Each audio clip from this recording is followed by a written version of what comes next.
So, good morning, student. Today we are going to start our new chapter, trigonometry. तो सबसे पहले तो जानते हैं कि ट्रिग्नोमेट्री क्या होती है और हम इसे क्यों पढ़ते हैं। तो ट्रिग्नोमेट्री मैथमेटिक्स की वो ब्रांच है जिसमें हम किसी भी ट्रायंगल के साइड्स और एंगल के बीच के रिलेशन के बारे में पढ़ते हैं। तो सबसे पहले तो जैसे आप देख सकते हैं कि ये हमारा राइट एंगल ट्रायंगल। तो यहाँ पे हमने बनाया एक एंगल है थीटा, ये हमारा परपेंडिकुलर यानी 90 डिग्री हो गया। ठीक है, तो यहाँ हम देख सकते हैं जो राइट एंगल होता है उसको हम लोग बोलते हैं परपेंडिकुलर, यानी बी सी हमारी होगी परपेंडिकुलर, ए बी हमारा बीस है और जो हमारी लॉन्गेस्ट साइड होती है वो हमारी क्या होती है, वो होती है हाइपोटेन्यूस। और एक चीज़ हमेशा याद रखिएगा, बेस और परपेंडिकुलर में जहाँ हमारा थीटा आके टच करता है वो हमारा बेस होता है। जैसे कि अगर हम इसके लिए बात करें तो इसके लिए बेस हमारा ए बी है, लेकिन अगर हमने वहीं पे एंगल सी पे अगर हमने बनाया कोई थीटा डैश, तो ये थीटा डैश के लिए हमारा जो बेस हो जाएगा वो हो जाएगा बी सी। और हमने ये फॉर्मूला हम हमेशा से पढ़ते आ रहे हैं कि पाइथागोरस थ्योरम वो क्या कहती है कि जो हमारा हाइपोटेन्यूस का स्क्वायर होता है वो इक्वल होता है किसके, परपेंडिकुलर के स्क्वायर प्लस बेस के स्क्वायर के। अब बात करते हैं हमारे कुछ ट्रिग्नोमेट्रिक रेशियो जो कि हम ट्रिग्नोमेट्री में यूज़ करते हैं। तो वो क्या क्या होते हैं, sine cos tan cosec sec और कॉट। तो साइन थीटा का अपोजिट कोसेक थीटा ना, कॉस थीटा का अपोजिट सेक थीटा और टेन थीटा का अपोजिट कॉट थीटा। यानी कि अगर साइन थीटा हमने लिखा है तो हम इसको 1/cosec थीटा भी लिख सकते हैं। ठीक, अब इसके फॉर्मूले क्या है, तो साइन थीटा होता है P/H, कॉस थीटा B/H और टेन थीटा होता है P/B। और जैसा कि हमने देखा कि हमारा साइन थीटा क्या है 1/cosec थीटा, तो हम अगर इसको उल्टा कर दें यानी कि अगर हम लोग H/P लिखेंगे तो वो हमारा क्या हो जाएगा, कोसेक थीटा। ठीक उसी तरह अगर H/B लिखेंगे तो वो सेक हो जाएगा और B/P लिखेंगे तो वो कॉट हो जाएगा। ओके, इसको याद करने के लिए एक ट्रिक भी है कि पाकिस्तान भूखा प्यासा है और हिंदुस्तान हरा भरा। Now let's move to our next topic which is quadrant system. Quadrant system यानी कि हमारी, जैसे कि हम जानते हैं कोऑर्डिनेट ज्योमेट्री में कि हमारी दो एक्सेस होती हैं, एक्स वाई और जेड भी होती है, लेकिन यहाँ फिलहाल अभी हमने क्या लिया है, एक्स और वाई लिया है। तो ये हमारा जो कोऑर्डिनेट होता है वो प्लस प्लस होता है। ठीक है, ये हमारा माइनस प्लस होता है, इसमें भी ये हमारा क्या होता है प्लस, ये हमारा माइनस प्लस होता है, ये वाला हमारा क्या होता है, ये माइनस माइनस होता है और ये हमारा माइनस प्लस होता है। तो कौन से क्वाड्रेंट में हमारे एंगल कौन से पॉजिटिव होते हैं वो पढ़ते हैं।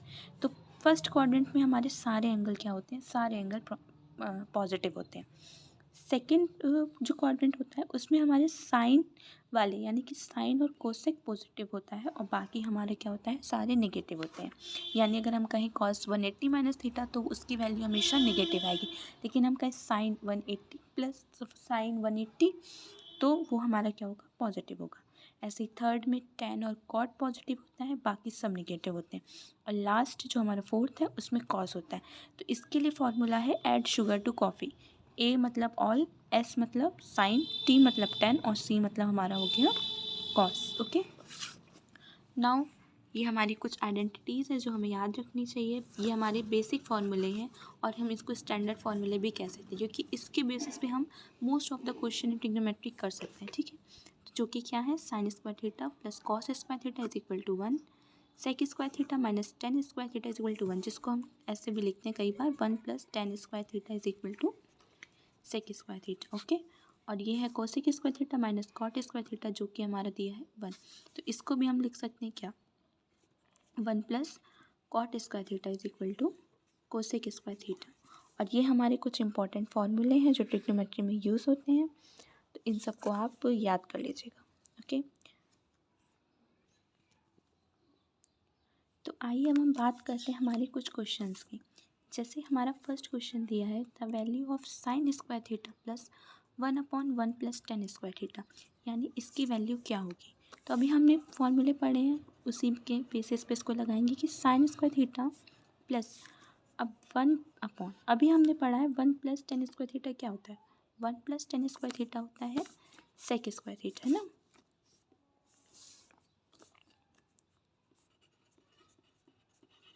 और सेक स्क्वायर थीटा को हम लोग लिख सकते हैं कॉस स्क्वायर थीटा, ये हमने बताया था कि कॉस थीटा का अपोजिट क्या होता है, 1/sec थीटा। तो जब कहीं 1/sec है तो उसकी जगह कॉस, और स्क्वायर था तो स्क्वायर। और ये तो फॉर्मूला सबको पता होता है कि sign square theta plus cos square theta क्या होता है, 1। तो हमारे इस क्वेश्चन की वैल्यू क्या आ गई, 1। सेकेंड क्वेश्चन दिया है the value of sine A upon 1 plus cos A plus 1 plus cos A upon sine A. इस क्वेश्चन को करने के लिए सबसे पहले हम क्या करेंगे, हमारा क्या क्वेश्चन था, हमारा क्वेश्चन था sign A upon 1 plus cos A plus 1 plus cos A upon sine ए। तो इस क्वेश्चन को करने के लिए हम क्या करेंगे, हम यहाँ पे एलसीएम ले लेंगे। तो एलसीएम हमारा क्या आएगा, हमारा एलसीएम आएगा साइन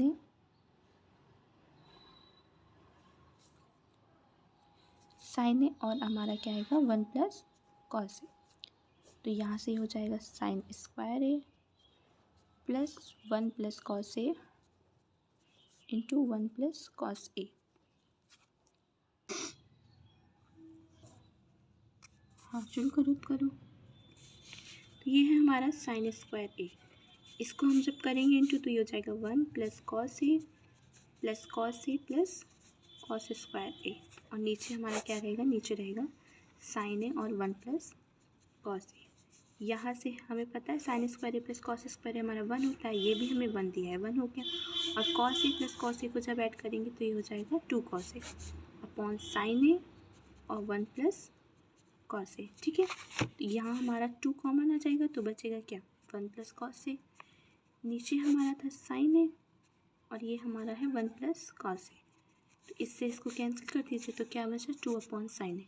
आप चाहे तो ये भी आंसर लिख सकते हैं और चाहे तो इसको और सिंप्लीफाई करके लिख सकते हैं कि 1 अपॉन साइन ए है तो उसको हम लिख सकते हैं कॉसेक ए। तो यही हमारा क्या हो जाएगा, यही हमारा हो जाएगा आंसर।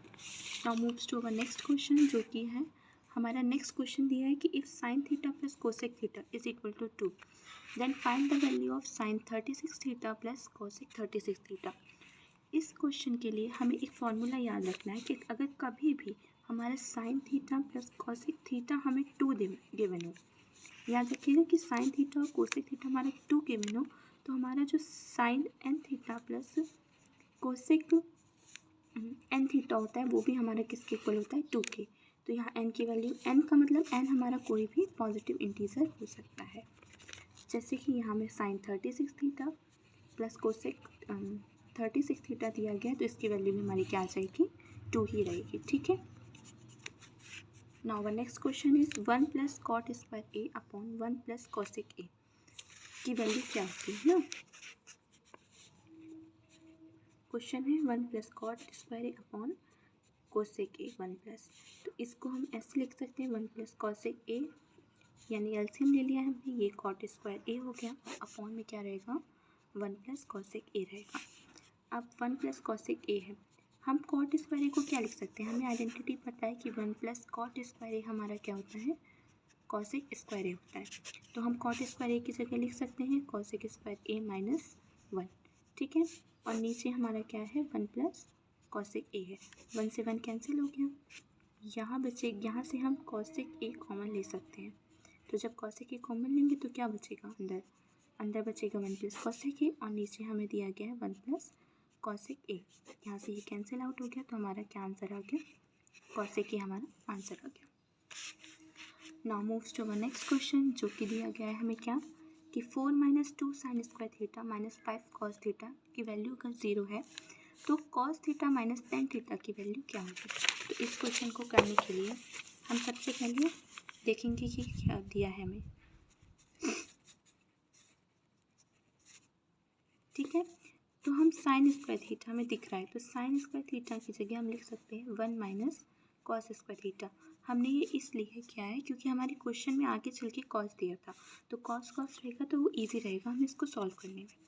ये हमारा हो जाएगा 4 minus 2 plus 2 cos square theta minus 5 cos theta. ये हमारा हो जाएगा 2 प्लस ये है 2 cos square theta minus 5 cos theta. अब हमें दिख रहा है कि एक तरीके से एक क्वाड्रेटिक इक्वेशन है, अगर हम इसको इस तरीके से लिखेंगे तो ये हमारी क्वाड्रेटिक इक्वेशन है, जो कि क्या होती है, A x square plus B x plus C तो यहाँ एक्स स्क्वायर की जगह कॉस स्क्वायर थीटा है, एक्स की जगह कॉस थीटा और सी हमारा क्या है 2। तो हम इसके ऐसे फैक्टर करें कि हमें माइनस या प्लस करने पे 5 है और इंटू करने पे कितना है 4। तो 2 के ऐसे फैक्टर 2 ही होगा। तो हम यहाँ लिख सकते हैं -4 कॉस थीटा -1 कॉस थीटा और +2, है ना। यहाँ से 2 कॉस थीटा अगर हम कॉमन लेंगे तो बचेगा कॉस थीटा -2 और यहाँ से 1 कॉमन लेंगे तो भी बचेगा कॉस थीटा -2। तो cos theta -2 is equal to 0 रखेंगे तो कॉस थीटा की वैल्यू हमारी क्या आ गई 2। और एक और वैल्यू अगर हम लेंगे तो यहाँ से आ जाएगी 1/2। तो कॉस थीटा की वैल्यू 1/2 कब होती है? कॉस थीटा की वैल्यू 1/2 होती है कॉस π/3 पे। π/3 का मतलब क्या हो गया 180/3 यानी कॉस 60। तो अब हम यहाँ वैल्यू रख दें जो कि हमें क्वेश्चन में क्या था कॉस थीटा -tan थीटा। तो कॉस 60 माइनस tan 60। तो कॉस 60 की वैल्यू अभी हमने देखा क्या है 1/2 माइनस tan 60 की वैल्यू क्या होती है √3, है ना। तो ये हमारा आंसर आ जाएगा 1 - √3/2। यही हमारा हो गया इस क्वेश्चन का आंसर। आई होप आप सबको ये सारे क्वेश्चन समझ आए होंगे। तो चलिए थैंक यू, कल मिलते हैं फिर से नए क्वेश्चंस के साथ।